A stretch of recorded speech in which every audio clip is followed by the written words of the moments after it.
Bonjour, la seconde capsule extraite de mon document intégral collection de figurines 101 portera sur les différentes compagnies qui produisent des figurines. Dans le fond, vous aurez une présentation un peu, en fait, c'est ça, des principales compagnies. Il y en a plusieurs, il y en a quelques autres, mais c'est vraiment les principales ici dont on va parler. Les compagnies, maintenant on passe aux compagnies. J'ai fait deux slides là-dessus. Il y en a vraiment beaucoup, là. J'aurais pu facilement faire plus que deux slides, là. J'ai décidé de parler des plus connues, celles que je connais un peu plus, là. Goodsman Company, c'est une des plus grosses compagnies, en fait, sinon la plus grosse compagnie de figurines. Dans le fond, ils font principalement des Nendoroid, des Scale, ils font des Figma aussi. Puis, ils distribuent pour plusieurs compagnies plus petites. Je pense à Freeing. Freeing, dans le fond, si vous avez vu les espèces de Bunny Girl géantes qui sont à l'échelle 1/4, dans le fond, c'est fait par Freeing, ça. Ils font pardon, ils font des belles figurines. Max Factory qui font des Figma, ils font des scales aussi. Dans le fond, Freeing aussi fait des scales. Fat qui fait aussi Figma, scale, etc. Orange Rouge font principalement de la Nendoroid. Puis ensuite, Aquamarine aussi, eux autres vont principalement faire des scales. C'est tout ce qui est distribué par Goodsman Company, c'est une bonne qualité. C'est pas les meilleures figurines. Je vous dirais que mes meilleures figurines ne sont pas de ces fournisseurs-là, de ces fabricants-là. Mais ils font quand même un produit qui est très intéressant, digne de mention, puis ils en sortent surtout beaucoup, ce qui est intéressant parce que, dans le fond, ça leur permet d'avoir un éventail très très large de produits là, et de vous intéresser à divers de leurs produits. L'autre grosse compagnie, Kotobukiya. Kotobukiya, souvent, je vous dirais que c'est la compagnie qui euh, a commencé à viser le plus rapidement le marché américain, dans le sens qu'ils ont acheté les licences de Marvel, DC, Star Wars. D'ailleurs, c'est pour ça que j'ai mis une image de Batman, là. Ça, c'est fait par Kotobukiya.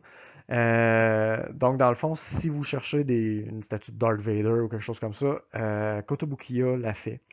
Ce qui n'est pas tout le temps le cas de Goodsman Company puis des autres compagnies japonaises qui vont généralement plus essayer de vendre un produit qui reflète un média qui a été produit au Japon, quelque chose comme ça. Donc, c'est ça. Kotobukiya, qualité en dents de scie, je vous dirais, certains de leurs produits sont d'une qualité c'est superbe, d'autres c'est plus ordinaire. Mais dans le fond, c'est vraiment de vous fier aux images lors de la prévente là, pour savoir qu'est-ce qui vous intéresse ou qu'est-ce qui vous intéresse moins. Euh, donc là-dessus, c'est vraiment ça. On continue. On continue avec certaines de mes compagnies préférées, honnêtement, dans cette liste-là. Alter, Stronger, c'est deux compagnies qui font des qualités de figurines hallucinantes. C'est des plus petites compagnies, donc la quantité de figurines sorties est beaucoup plus petite. Et Alter, entre autres, a la mauvaise réputation de reporter ses figurines en fou, là. Donc, souvent, les gens, au lieu de l'appeler Alter, l'appellent Later pour plus tard. Donc, c'est ça. C'est un peu un running gag. Euh, mais c'est ça. Ils font vraiment un produit de qualité superbe. Puis c'est surtout un produit qui va avoir un très très grand contrôle de la qualité, ce qui fait que dans le fond d'une figurine à l'autre, la qualité va être la même, ce qui des fois n'est pas tout à fait vrai dans d'autres compagnies, que des fois tu vas avoir une figurine, puis la même figurine, on dirait qu'il y a des défauts dessus, puis tout ça, là. Honnêtement, c'est très très rare avec Alter. Megahouse.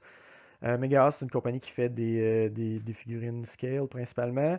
Ce qu'ils ont de très intéressant, Megahouse, c'est qu'ils ont la gamme Gem qui vont produire beaucoup, beaucoup de héros masculins, ce qui est très rare au niveau de la figurine. Les figurines de personnages féminins représentent facilement 75% même peut-être 80% de ce qui se vend et de ce qui se fabrique. Alors, une compagnie, tu sais, qui va. Donc, eux autres, qui ont des figurines de Naruto, j'ai vu des figurines de Noragami, euh, Blue Exorcist, plusieurs comme ça. Tu sais, plusieurs séries qui ont poigné, qui ont des héros masculins, des shonen, tout ça. Eux autres vont faire ce genre de figurines-là, puis c'est quand même assez. Tu sais, il y en a pas tant que ça qui le font. Ensuite, Square Enix, ben, c'est les Play Sky principalement. Aniplex, Kodokawa, c'est des compagnies principalement qui font d'autres types de médias. Kodokawa, c'est une compagnie qui fait des light novels, mais ils font aussi un petit peu de figurines. Dans le fond, souvent, ils vont s'associer avec un groupe comme Good Smile Company là, pour sortir des figurines. La qualité est bonne, mais c'est pas encore là, c'est pas les meilleures figurines qu'on voit nécessairement. Là. Par contre, c'est très bon là, souvent. Arcade Seed, Native, puis j'aurais pu en nommer plein d'autres, Binding, tout ça. C'est des figurines c'est des compagnies qui font des figurines principalement 18 ans et plus. Arcade Seed, entre autres, va faire des figurines qu'on appelle du cast-off, c'est-à-dire que vous pouvez enlever littéralement les vêtements de la figurine puis l'exposer soit nu ou presque nu ou l'exposer habillé à votre choix. Ensuite, Furyu, Ben Presto, Sega sont des compagnies qui font principalement des prizes. Donc, ils en sortent vraiment beaucoup, très souvent, puis tout ça, mais la qualité est un peu moindre. Ensuite, Belfine, Broccoli, Dimolto, Bente. Trois compagnies, encore une fois, avec un produit qui est un peu en dents de scie. Des fois, c'est bien, des fois, c'est moins bien. Par contre, les autres qui suivent, Revolve, Quesq, Flare, Fnex, Imotoy, font un produit d'une qualité incroyable. C'est pour certaines nouveaux. Quesq, entre autres, c'est pas très très vieux là, comme compagnie. Flare produit pas beaucoup de figurines non plus, ils en font juste quelques-unes. Fnex, c'est la compagnie Furieux, donc qui généralement fait des prizes. C'est leur gamme un peu de scale, puis la qualité est vraiment au rendez-vous là, pour ces compagnies-là. C'est vraiment superbe. Euh, je ne sais pas si j'irai à me commettre jusqu'à dire que c'est comparable à Alter, mais moi personnellement, je vous dirais que l'engouement que j'ai pour leur figurine et le résultat que j'ai quand j'ai la figurine en main, je vous dirais que je le compare à Alter là, comme tel. C'est vraiment très beau ce qu'ils font comme figurine. Ensuite, à l'inverse, Pulcra, FOTS et Figurex. Pulcra et FOTS, c'est relativement, quand on remonte plus haut, sont très très reliés ces compagnies-là. Figurex aussi. Figurex, ils font principalement des figurines au format 1-1, donc à échelle réelle. Donc vous allez trouver, mettons, une REM grandeur réelle qui vaut le prix d'un véhicule. C'est hors budget pour la plupart des gens, on s'entend. Pulcra, FOTS sont des compagnies qui produisent beaucoup, mais la qualité des fois est pas au rendez-vous. Là. C'est vraiment deux compagnies que personnellement je n'aime pas. Alors j'aurais beaucoup de difficultés de vous en dire du bien. Par contre, ils produisent beaucoup, puis certaines personnes les aiment beaucoup. Alors là-dessus, écoutez, ça, rendu là, c'est vraiment une question de goût. Mais personnellement, moi, je les aime beaucoup moins. Vox sont ceux qui font Dolify Dream, donc une compagnie de dolls.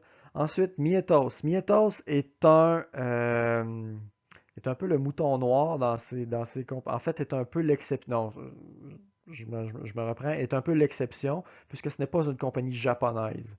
C'est une compagnie chinoise. C'est une compagnie chinoise, mais qui fait un produit d'une qualité comparable à ce qu'une compagnie japonaise ferait. Par contre, c'est difficile de retrouver leur figurine sur My Figure Collection parce qu'ils vont faire des fois des personnages originaux ou des personnages de jeux chinois, ce qui fait que, dans le fond, ces figurines-là sont pas autorisées dû au fait qu'elles sont ni originaires d'un média japonais, ni produites par une compagnie japonaise. Alors là-dessus, mais c'est ça, ils font vraiment un produit superbe, puis je pense que c'est important de le mentionner. Il y a d'autres compagnies aussi là, qui ne sont pas japonaises. Là, je pense que c'est Hobbymax, si je ne me trompe pas, qui font aussi un produit d'une qualité hallucinante, mais c'est pas japonais, c'est chinois. Alors, c'est ça, c'est parfois snobé, là, mais moi je vous dis, regardez leurs produits, puis vous pourriez être surpris. Là. Bon, je vais pas parler de Funko, Hot Toy, McFarlane, parce que ça, c'est des compagnies qui sont clairement ni japonaises, ni de médias japonais, puis etc. Donc, puis, je veux dire, les Funko ont leur propre style, là, donc c'est pour ça que j'en parle pas vraiment.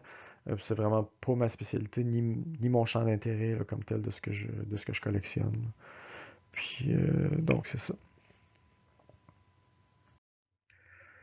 Enfin, c'était Collection de figurines 101, démarrer, maintenir et développer une collection de figurines.